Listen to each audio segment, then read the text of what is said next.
This is Nobel online classes. आप सबका welcome है यहाँ पे। तो अभी अपन डिस्कस कर रहे थे लास्ट क्लास के अंदर घन और घनाभ के बारे में। क्यों अपने चैप्टर जो था 16.1 उसके कुछ अपने क्वेश्चन भी सॉल्व किए थे।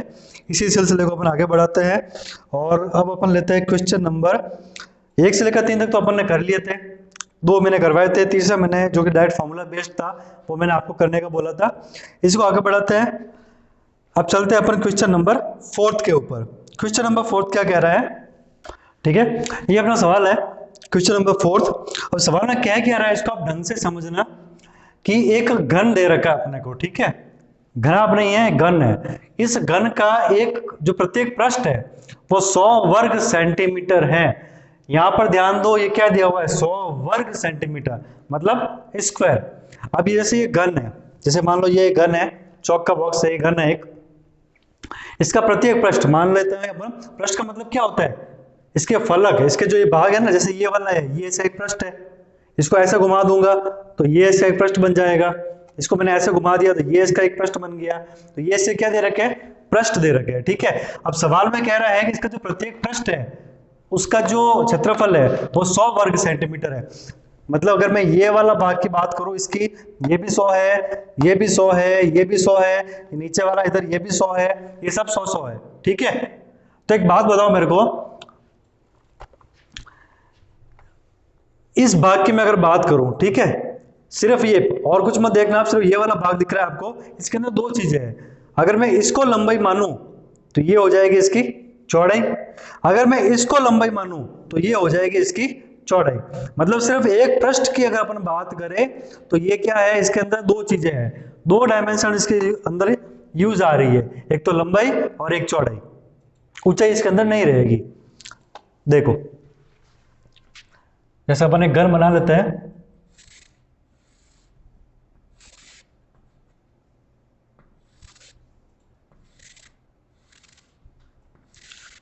ये अपना एक घन है, ठीक है,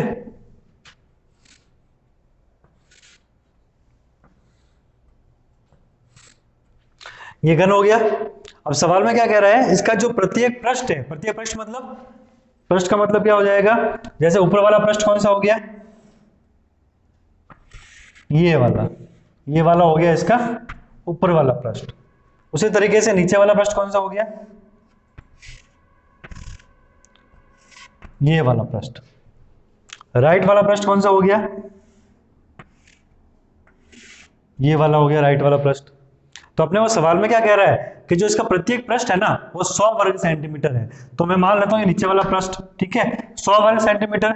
मैं सिर्फ नीचे वाला पृष्ठ की बात करूं तो इसके अंदर ये क्या हो जाएगी, इसकी लंबाई, ठीक है, और ये हो जाएगी इसकी यहां से लेके यहां तक, ये हो जाएगी इसकी चौड़ाई, ये इसकी लंबाई हो जाएगी और ये चौड़ाई हो जाएगी। देखो यहां पर सवाल में ये नहीं बोला है कि घन का पृष्ठीय क्षेत्रफल 100 वर्ग सेंटीमीटर है, नहीं। सवाल में क्या बोला है, इसका जो ये कोई भी एक पृष्ठ ले लो, मैंने ले लिया नीचे वाला पृष्ठ। ये नीचे वाला पृष्ठ का मतलब क्या है, नीचे वाला पूरा वो जो सरफेस होता है वो, या फिर आप कोई भी ले सकते हो, ऊपर वाला ले लो, इधर वाला ले लो, कुछ भी, ठीक है। वो कितना दे देगा आपको, 100 वर्ग सेंटीमीटर। और पृष्ठ की अगर अपन बात करें तो फिर इसमें 2 डायमेंशन यूज आ रही है, एक तो हो जाएगी इसकी विड्थ और एक इसकी हो जाएगी लेंथ, ठीक है। क्योंकि ऊंचाई तो इसके अंदर है ही नहीं, फिर भाई एक पृष्ठ की बात करेंगे तो उसके अंदर 2 डायमेंशन होगी ना, या तो लंबाई या चौड़ाई, उसके बाद ऊंचाई तो होगी नहीं।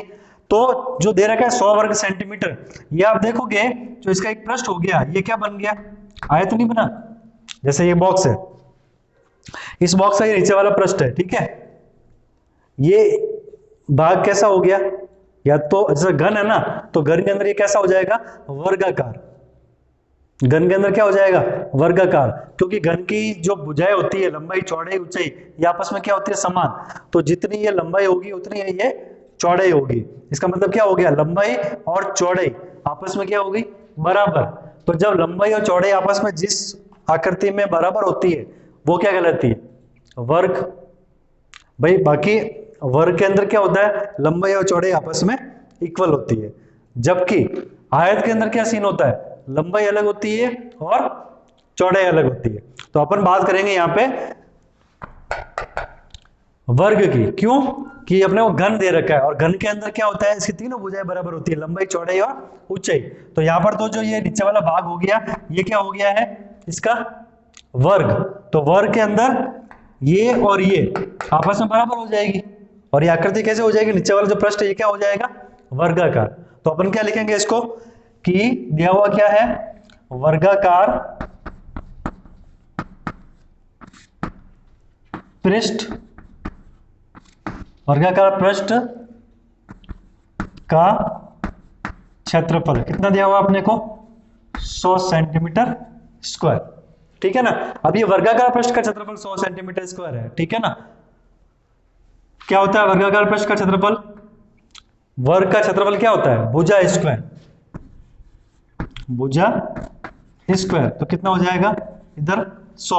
अब वही नियम, इधर स्क्वायर है, स्क्वायर हटाएंगे तो उधर लग जाएगा रूट। तो भुजा इज इक्वल टू रूट 100 यानी कि 10 सेंटीमीटर। इसका मतलब क्या हुआ, जो अपना 10 आया, इसकी ये लंबाई भी, ये भी 10 हो गई और ये विड्थ भी 10 हो गई। चलो अपने को इतना तो पता चल गया कि ये भी 10 है, ये भी 10 है। लेकिन अपना सवाल यहाँ खत्म नहीं हो रहा। सवाल में क्या कह रहा है कि इसको, जो आकृति है पूरी ये घनाकार, इसको बीच में से काट दिया गया है। बीच में से कहां से, एकदम बीचों बीच में से। मान लेते हैं कि यहां से इसको काट दिया गया। जैसे कि ये एक घनाकार चौक का बॉक्स है, इसको मैं क्या करता हूं, यहां से काट लेता हूं बीच में से। तो भाई जब मैं बीच में से काटूंगा तो इसका फर्क कहां पड़ रहा है इसके अंदर, क्या बीच में से काटने पर क्या लंबाई इसकी आधी हो रही है, तो लंबाई तो उतनी रहेगी ना। जब मैं यहां से काटूंगा तो लंबाई तो ये की रहनी है। चौड़ाई क्या, चौड़ाई में कुछ फर्क आना है, चौड़ाई में भी कोई डिफरेंस नहीं आएगा क्योंकि मैं बीच में से काट रहा हूं, तो चौड़ाई भी ये की रहेगी। लेकिन अगर मैं बीच में से काटता हूं तो ऊंचाई क्या होगी, आधी हो जाएगी। बीच में से काटूंगा, इसके दो भाग बनेंगे, तो दोनों भागों की ऊंचाई क्या होगी, आपस में बराबर होगी। लेकिन वो क्या होगी, ये जो पूरी ऊंचाई होगी ना, ये हो जाएगी आधी। ठीक है। और जो दोनों भाग बनेंगे वो बराबर हो जाएंगे। अब सवाल में यही पूछा आपने को कि प्रत्येक भाग का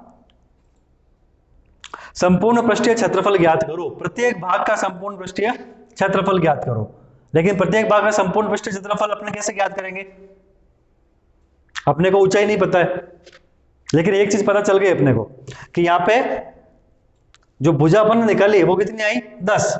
अब ये भी 10 है, ये भी 10 है। तो मुझे एक बात बताओ, ये जो आकृति थी ये घनाकार थी ना, और घनाकार के अंदर लंबाई, चौड़ाई और ऊंचाई तीनों आपस में क्या होती है, इक्वल।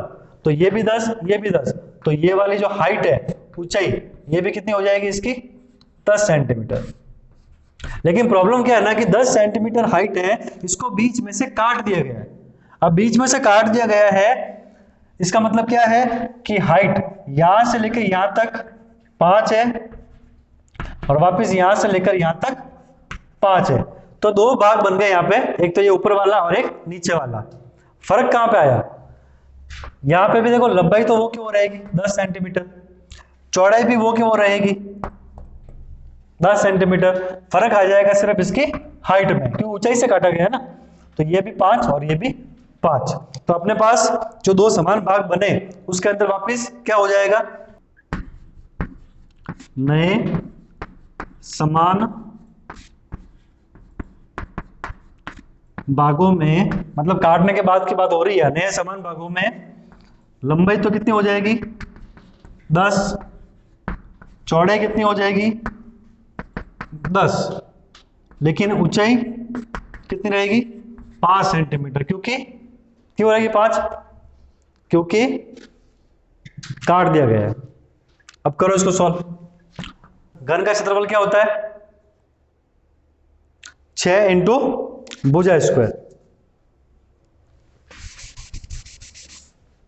फॉर्मूला लगाओ इसका, 6 इंटू भुजा। अब क्या यहाँ पे ये घनाभ है या घन है, जब अपन ने टॉपिक डिस्कस करना शुरू किया था तो अपन एक चीज समझी थी कि अगर लंबाई, चौड़ाई और ऊंचाई तीनों का मान आपस में समान हो तो वो कहलाती है, जो आकृति होती है वो होती है घन। जब अपन इस क्वेश्चन को सॉल्व करना शुरू किया था तब ये घनाकार आकृति थी। इसका कारण क्या था, क्योंकि भुजाओं का मान सब जगह क्या था, लंबाई भी 10 थी, चौड़ाई भी 10 थी और ऊंचाई भी 10 थी। लेकिन यहां पर जब अपन ने इसको बीच में से काट दिया तो इसकी ऊंचाई क्या हो गई, आधी हो गई। तो अब क्या फर्क आ गया, यहाँ लंबाई भी 10 हो गई, चौड़ाई 10 हो गई, लेकिन ऊंचाई का मान क्या हो गया 5, जो कि अलग है। तो जब कभी भी एक भुजा भी चाहे अलग हो पर वो अलग हो जाती है तो ये आकृति अब घन नहीं रहेगी, ये क्या हो जाएगी, जो नए इसको काटने के बाद क्या हो जाएगा, ये आकृति हो जाएगी घनाभाकार। और घनाभाकार आकृति का फॉर्मूले का क्या बनता है, घनाभाकार वो हो जाएगा 2 कोष्ठक लंबाई चौड़ाई प्लस चौड़ाई ऊंचाई प्लस ऊंचाई लंबाई, रखो मान 2 कोष्ठक, देखो लंबाई इंटू चौड़ाई यानी 10 into 10 100 plus 100 10 into 5 50 plus 5 into 10 50 centimetre square. अब कितना है देखो 100 50 50 कितना हो गया 200, इस 200 को 2 से मल्टीप्लाई करेंगे तो 400 सेंटीमीटर स्क्वायर, ये अपना आंसर आएगा। ये 400 किसका मान आया है, एक भाग का, इसका भी 400 हो जाएगा, ऊपर वाले का भी 400 हो जाएगा, ठीक है। इस तरह ये अपना सवाल सॉल्व होगा। तो क्वेश्चन नंबर 4 हो गया इसके अंदर। क्वेश्चन नंबर 4 के बाद में अपन इसके अंदर लेते हैं क्वेश्चन नंबर 5th और 6th को अभी रहने देते हैं, इसको बाद में करेंगे। अभी डायरेक्ट लो आप क्वेश्चन नंबर 7। यहाँ पे हर वर्ड पर ध्यान देना है, वर्ड को इग्नोर नहीं मानना है। जैसे सवाल में दे रखा है कि जो कमरा है उसका जो फर्श है वो वर्गाकार है, ना आयताकार है ना त्रिभुजाकार, कुछ नहीं है, कैसा है, वर्गाकार है, इसको ध्यान में रखना है। तो कमरे का फर्श हो गया वर्गाकार। अब इसमें कह रहा है कि और उसकी कमरे का जो फर्श वर्गाकार है और उसकी भुजा क्या है, और भुजा दी हुई है अपने को 6 मीटर।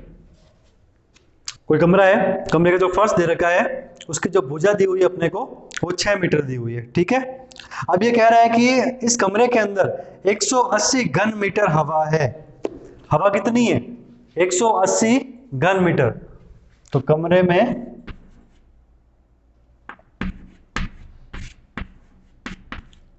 हवा कितनी है, 180 घन मीटर यानी कि मीटर क्यूब। अपने को निकालना क्या है सवाल के अंदर, कमरे की ऊंचाई, ये अपने को निकालना है। देखो कमरे में हवा कितनी दी हुई है, 180 घन मीटर कमरे की हवा है।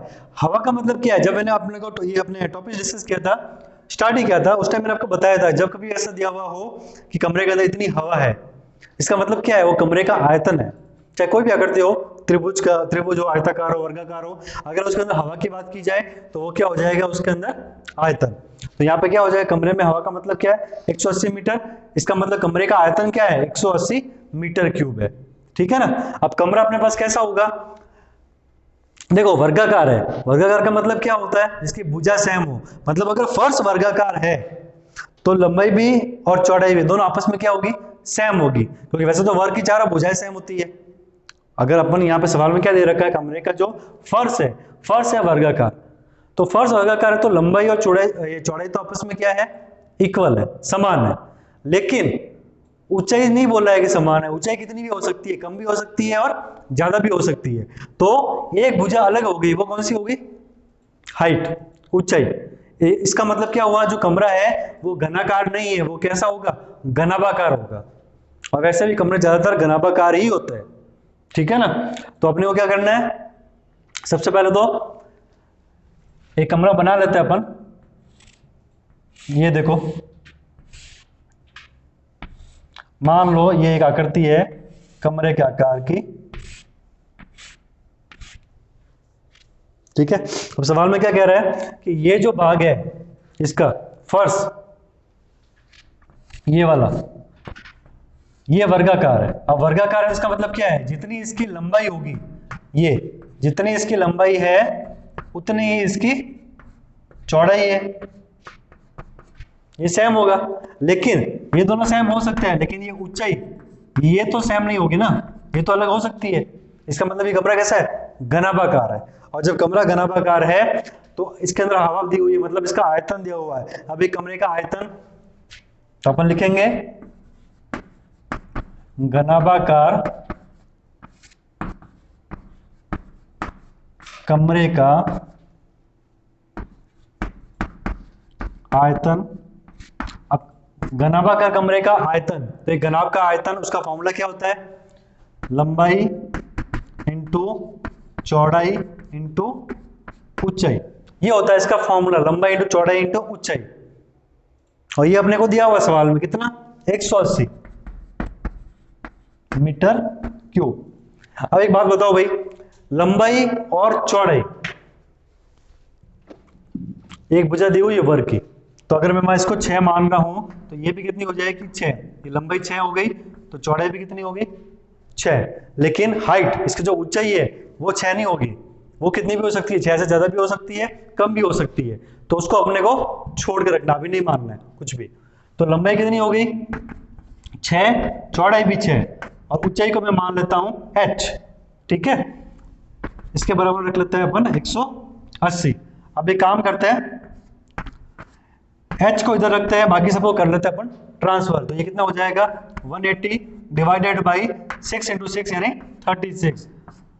डिवाइड करेंगे 36 में 18 कितनी बार? 2 डिवाइड किया तो 5 मीटर, ठीक है। ये हाइट का मान आ गया, h is equal to 5 metre. अब अभी तक ये क्या आया? h। अपने को यही निकालना था, कमरे की ऊंचाई, कमरे की ऊंचाई का मान निकालना था, जो अपने पास कितना आ गया? 5 मीटर। तो आप देख रहे हो एक्चुअल में क्या है, लंबाई चौड़ाई से 1 मीटर कम है, तो h का मान कितना आ जाएगा अपने पास में? 5 मीटर। ये इसका आंसर आ जाएगा। भाई ये जो क्वेश्चन है ना, इसके अंदर क्या, अगर आपने क्वेश्चन समझ लिया ढंग से, क्वेश्चन अगर ढंग से समझ लिया तो उसके बाद में प्रॉब्लम नहीं आएगी, क्योंकि आपका जो डायग्राम है, क्वेश्चन जैसे ही समझोगे डायग्राम बनेगा, डायग्राम को समझोगे तो ऑटोमेटिकली फॉर्मूला पुट करोगे, आपका जो इसका जो आंसर होगा वो निकल जाएगा। इसमें जैसे जो ये फर्स्ट वर्ड दिया हुआ था ना, वर्गाकार, इसको समझना जरूरी है। कमरे का फर्श वर्गाकार है, ये क्यों दिया है? ताकि आप समझ सको कि ये जो फर्श वर्गाकार है, इसका मतलब भुजा इसकी समान होगी। एक भुजा दी 6 है, इसका मतलब क्या है? ये लंबाई भी 6, चौड़ाई भी 6, लेकिन हाइट अपने को पता करनी है। तो इससे हुआ क्या, अपने को ये पता चल गया कि भाई इसकी लंबाई चौड़ाई तो अपने को प्राप्त हो गई है, ठीक है। अब आयतन अपने को दिया हुआ है, डायरेक्ट फॉर्मूला रखो और ऊंचाई का मान निकाल दो, ठीक है ना। तो इस तरह से अपना हो गया ये क्वेश्चन नंबर 7। अब इसके बाद अपन करते हैं क्वेश्चन नंबर 9। देखो भाई क्वेश्चन नंबर 9 है, इसके अंदर कह रहा है कि एक कमरा है जिसकी लंबाई है 10 मीटर, उसकी चौड़ाई दे रखी है 8 मीटर और ऊंचाई दे रखी है अपने को 6 मीटर, ठीक है। अब सवाल में ये कह रहा है कि इस कमरे के अंदर बड़ी से बड़ी एक रॉड रखनी है अपने को, एक छड़ रखनी है, उसकी लंबाई क्या हो सकती है? जैसे मैं मान के चलूं, अब कमरा है तो घनाभाकार आकृति का है ये, जैसे मान लो ये कमरा है। अब इसकी जो लंबाई दे रखी है ये अपने को दी हुई है 10, चौड़ाई दे रखी है ये दी हुई है 8, और जो इसकी ऊंचाई दे रखी है वो दी हुई है अपने को, यानी ये वाली भुजा 6, ठीक है। अब सवाल में अपने को ये कह रहा है, ये जो कमरा बना हुआ है इसके अंदर अपने को बड़ी से बड़ी रॉड रखनी है, बड़ी से बड़ी एक छड़ रखनी है, तो वो कौन, उसका मान क्या हो जाएगा? अब बड़ी से बड़ी छड़ क्या हो सकती है भाई अपने इसके अंदर, कमरे के अंदर? जैसा प्रैक्टिकली अपने कमरे की बात भी करें तो बड़ी से बड़ी छड़ क्या हो सकती है उसके अंदर? फर्श के बराबर हो सकती है क्या? नहीं, फर्श से बड़ी भी आ सकती है छड़, दिमाग लगाओ क्या हो सकती है? सीधी रखे तो ऐसे वर्टिकल, इस हाइट के बराबर रखूं मैं तो, जैसे कमरे की जो ऊंचाई है तो क्या वो मैक्सिमम है? क्यों भाई, कमरे की अगर फर्श से ज्यादा लंबा हो गया तो वो भी नहीं है। अपने को क्या रखनी, सवाल में यही कह रहा है कि बड़ी से बड़ी रॉड क्या आ सकती है, जो सबसे लंबी से लंबी हो। क्योंकि अगर मान लो मैंने कमरे की लंबाई के बराबर रॉड रख दी और इसकी अगर उसकी हाइट लंबाई से ऊपर हो गई तो अपने को ये निकालना पड़ेगा कि उससे ऊपर कुछ हो ही नहीं सकता, उस डिस्टेंस की, उस हाइट की, उस लेंथ की रॉड अपने को यहाँ पे रखनी है, ठीक है। देखो जैसे कि ये एक बॉक्स है, ठीक है, अब ये घनाभाकार है। अब इसके अंदर चाहे सवाल में दिया हुआ है कि बड़ी से बड़ी छड़ हो, रॉड हो, सवाल ऐसे भी आ सकता है कि एक घनाभाकार आकृति है या एक घनाकार आकृति है, चाहे कोई भी आकृति हो, या एक वर्गाकार आकृति है, ठीक है, उसके अंदर सबसे बड़ी से बड़ी भुजा क्या होती है, ये भी आ सकता है। बड़ी से बड़ी भुजा कौन सी होगी, बड़ी से बड़ी रॉड कितनी हो सकती है? आप देखोगे ये उसकी लंबाई है, ये इसकी चौड़ाई है और ये इसकी ऊंचाई है, लेकिन इन सबसे डिस्टेंस में इन सबसे ज्यादा लंबी एक भुजा और है जो इसका होती है विकर्ण, जो सबसे ज्यादा होती है। समकोण त्रिभुज पढ़ा तो भाई आपने, जैसे ये समकोण त्रिभुज है, अब ये इसकी लंबाई होगी, ये इसकी चौड़ाई होगी, लेकिन सबसे अगर मैं लंबी भुजा की बात करूं तो कौन सी है? विकर्ण। हाँ भाई, जैसे ये अपनी आकृति है एक घनाभाकार या घनकार, कोई भी आकृति हो, एक कमरे की आकृति है। अब इसके अंदर एक पॉइंट तो अपने, जैसे कमरा है, कमरे की जो फर्श है, फर्श का एक कॉर्नर तो हो गया एक साइड के अंदर, वहां से लेकर जो सबसे ऊपर वाला कॉर्नर होगा कमरे का, जो यहां पे है, इनके बीच में जो होगा ये हो जाएगा अपना विकर्ण। ये क्या कहलाएगा? इसका विकर्ण, जो इसकी सबसे बड़ी भुजा होगी। ठीक है, तो अब एक चीज लिख लेते हैं कि घनाभ के अंदर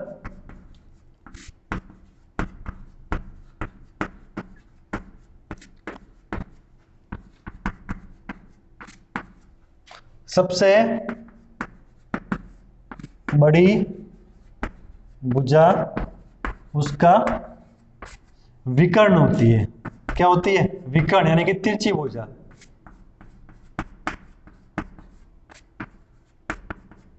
ठीक है, तो अब जब छड़ रखनी है, बड़ी से बड़ी रॉड रखनी है इसके अंदर, तो वो क्या हो जाएगा? इसका विकर्ण। तो लिख लो, इसीलिए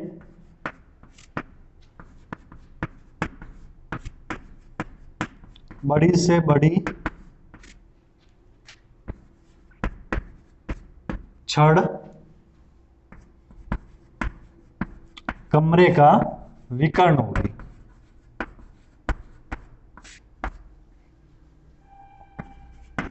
अब विकर्ण का फॉर्मूला क्या है, वो फॉर्मूला रखो और विकर्ण का मान निकालो।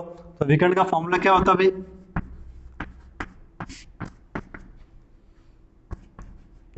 लंबाई का स्क्वायर प्लस चौड़ाई का स्क्वायर प्लस ऊंचाई का स्क्वायर, और इसके ऊपर आ जाएगा अपना रूट। लंबाई का स्क्वायर प्लस चौड़ाई का स्क्वायर प्लस ऊंचाई का स्क्वायर, इसके ऊपर आ जाएगा अपना रूट। आप तो इसको सॉल्व कर दो, सिंपल है। लंबाई कितनी है अपने पास? 10। 10 का स्क्वायर कितना हो जाएगा? 100 प्लस चौड़ाई का स्क्वायर, चौड़ाई कितनी है अपने पास? 8, तो 8 का स्क्वायर आ जाएगा 64 प्लस ऊंचाई का स्क्वायर, ऊंचाई कितनी है? 6, 6 का स्क्वायर कितना आएगा? 36। ये सब मीटर में दे रखे हैं, तो अपन मात्रक लगाएंगे इसका मीटर, सॉरी मीटर स्क्वायर नहीं, मीटर। क्षेत्रफल नहीं निकाल रहे अपन, क्या लगा रहे हैं? मीटर निकाल रहे हैं, क्योंकि जो विकर्ण निकलेगा उसका जो मात्रक आएगा वो किस में आएगा? मीटर में आएगा। ठीक है, मात्रकों का अपने को ध्यान रखना है विशेष। अब 100, 64, 36, 64 और 36 का आपस में जोड़ेंगे तो ये आ जाएगा 100, 100 और 100 200, तो कितना आया? रूट का 200 मीटर। अब एक चीज बताओ भाई, रूट का 200 मीटर है, रूट कैसे निकालते हैं? ये पीछे 2 जीरो है, तो इसका रूट निकालना है। जब भी रूट का मतलब क्या होता है? दो पैर में से एक पैर निकालना। अब ये 2 जीरो है यहाँ पे, तो इसका रूट क्या हो जाएगा? एक जीरो को हटा दो, तो पीछे कितना बचा? 10। तो इस 2 जीरो यानी कि 100 का, तो इसको पहले आप ऐसे भी कर लो, ये रूट है 2 इंटू 100, और 100 का वर्गमूल आप निकाल दो साइड में अलग से, कितना आता है? 10। तो इसका आ जाएगा 10, 2 का निकलेगा नहीं, तो 10 रूट 2 मीटर।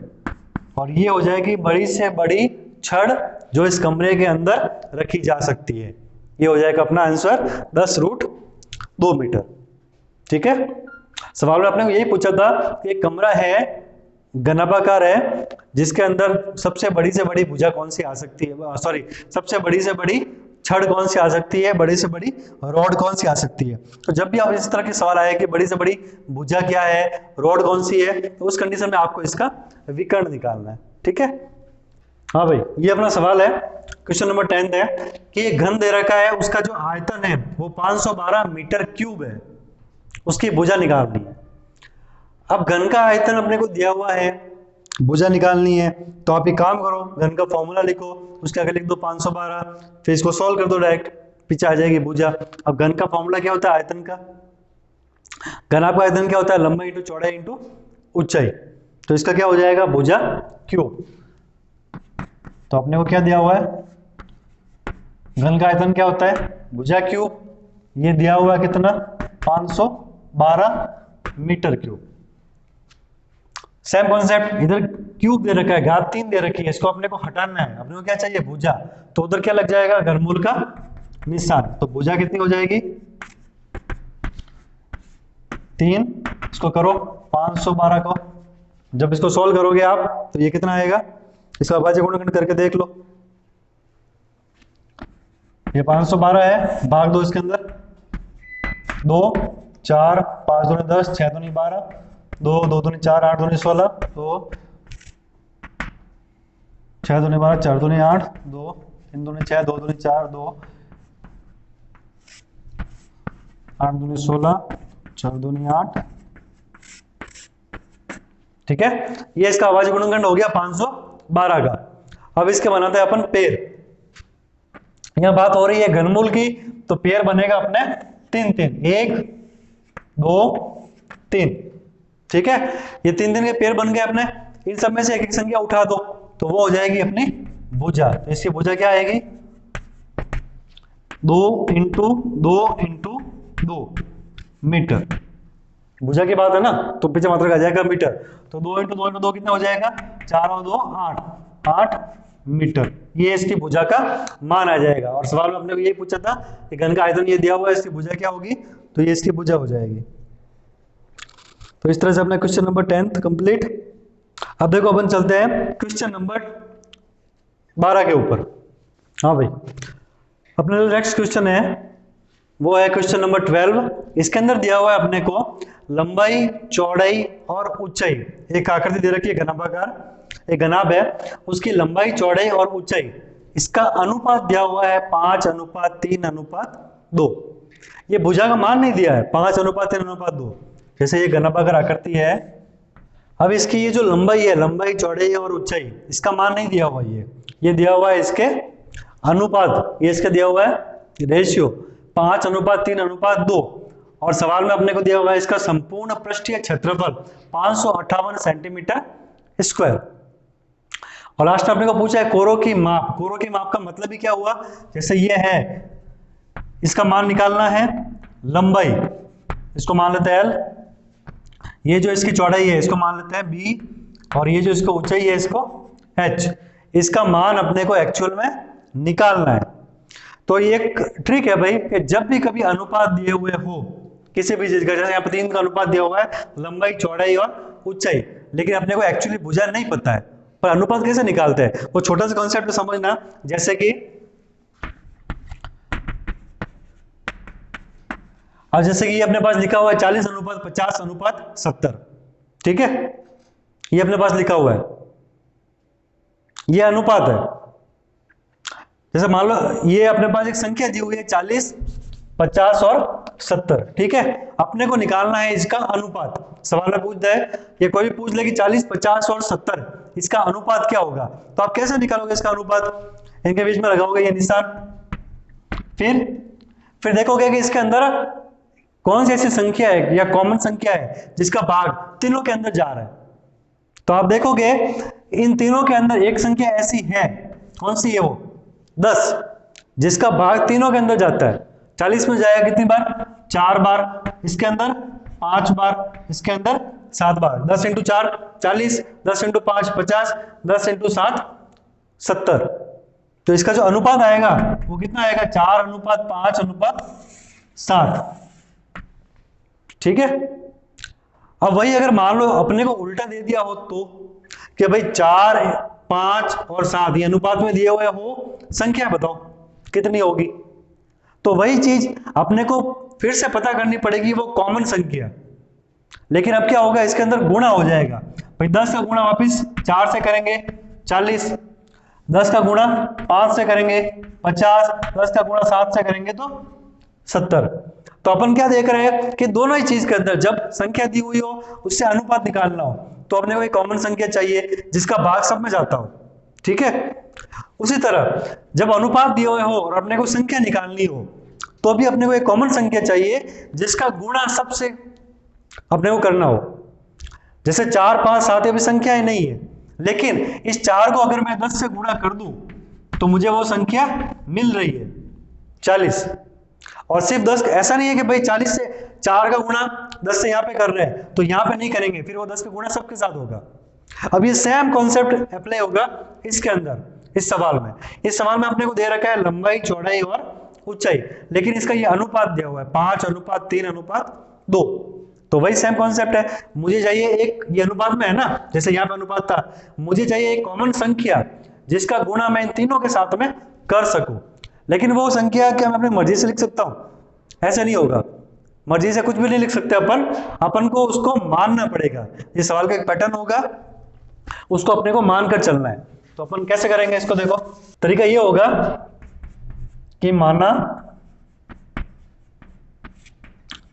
लंबाई, वो जो कॉमन संख्या है ना जिसकी मैं बात कर रहा हूं, जैसे एग्जांपल के तौर पे समझाया था, उसमें 10 कॉमन थे, उस कॉमन संख्या को अपन मान लेते हैं इस टाइप के सवालों में x। तो यहाँ पे लंबाई कितनी हो जाएगी? ये 5 है, तो इसको मान लो आप 5x। x का क्या है, पास रखने का मतलब क्या है? x का मल्टीप्लाई हो रहा है 5 से। चौड़ाई क्या हो जाएगी? 3x, और इसकी ऊंचाई हो जाएगी 2x। 5x, 3x और 2x, ये तीनों के मान आ गए, लंबाई, चौड़ाई और ऊंचाई। ठीक है, अब x का मान तो निकालना है ना, अभी तो अपने सिर्फ मानना है। पर सवाल में अपने को क्या दिया हुआ है? संपूर्ण पृष्ठीय क्षेत्रफल, जो कितना है? 558 सेंटीमीटर स्क्वायर। तो अभी काम करते हैं, इन तीनों को उस फॉर्मूले के अंदर रख लेते हैं, फिर देखते हैं क्या आता है। अब संपूर्ण पृष्ठीय क्षेत्रफल का फॉर्मूला क्या है भाई? अगर आपका वही 2 कोष्टक LB plus BH plus HL, 2 bracket लंबाई इंटू चौड़ाई प्लस चौड़ाई इंटू ऊंचाई प्लस ऊंचाई इंटू लंबाई। इसको रख के करते हैं, देखो 2 तो हो जाएगा बाहर। अब यहाँ पे लंबाई इंटू चौड़ाई है, लंबाई कितनी है अपनी? 5x, और चौड़ाई कितनी है? 3x। अब वो नहीं मानना, ये है अपनी लंबाई 5x इंटू 3x प्लस चौड़ाई इंटू ऊंचाई, चौड़ाई तो है 3x, ऊंचाई है अपने पास 2x। ये 3x इंटू 2x प्लस वापिस ऊंचाई इंटू लंबाई, ऊंचाई कितनी हो जाएगी? 2x, और लंबाई कितनी आ जाएगी? 5x। तो 2x इंटू 5x, पीछे मात्रक लगा दो, कितना चल रहा है? Centimetre square. ठीक है, ये अपन ने क्या किया, ये जो माना ना यहाँ पे x को साथ में रखते हुए लंबाई, चौड़ाई, ऊंचाई, इसको अपन ने यहाँ पे साथ में रख दिया। अब देखो यहाँ पे गुणा करो, देखो 5 का गुणा जब मैं 3 से करूंगा तो 5 3 15, लेकिन साथ में x भी है, तो x का गुणा जब x से होगा तो आ जाएगा ये x स्क्वायर। तो यहाँ पे तो आ जाएगा अपने पास 15x स्क्वायर। उसी तरीके से 3 का गुणा अगर मैं 2 से करूं तो 3 इंटू 2 6, x भी है, x का गुणा जब x से होगा तो 6x स्क्वायर प्लस 2 का गुणा 5 से होगा तो 10, x का x से होगा तो x स्क्वायर। ये अपने पास में आ गया। अब तो गुणा है नहीं, जोड़ है सिर्फ, जोड़ दो इसको, 15x square plus 6x square plus 10x square, कितना हो जाएगा? 15 और 10 25, 25 और 6 31। तो ये आएगा अपने पास में 31x स्क्वायर। इसका मान आएगा, ये जो जोड़ेंगे अपन, ये आएगा 31x स्क्वायर, लेकिन साथ में ये 2 भी चल रहा है। ठीक है, तो इसको भी अपने को साथ में रख के चलना है।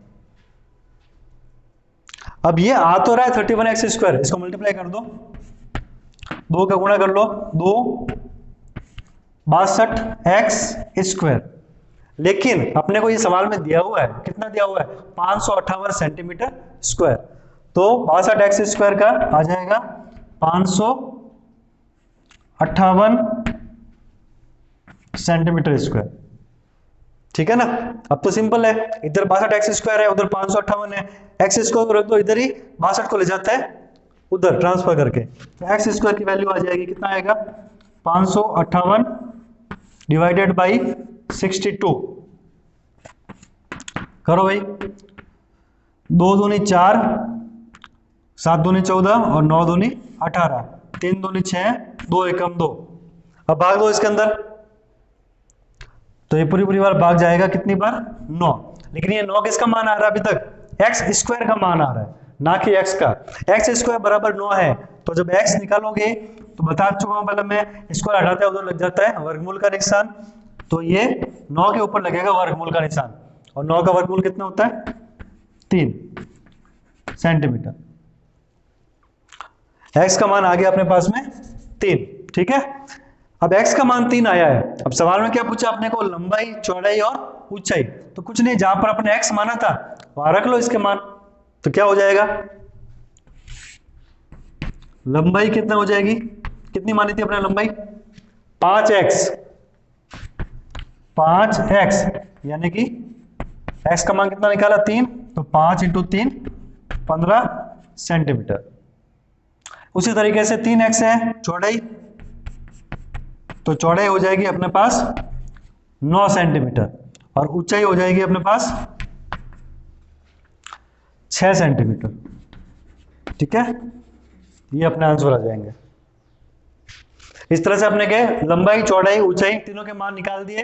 जब भी कभी अनुपात दिए हुए हो तो एक कॉमन संख्या मान के चल लो, कोई भी x, y, z कुछ भी जो इच्छा हो वो रख लो, फिर फॉर्मूला के हिसाब से वैल्यू पुट करो और उसके आगे अपना आंसर निकल जाएंगे। इस तरह से जो x का मान निकलेगा उसको वापिस लंबाई, चौड़ाई, ऊंचाई जो माने थे अपन उसके अंदर डाल दो, ये तीनों की वैल्यूज आ जाएगी, ठीक है।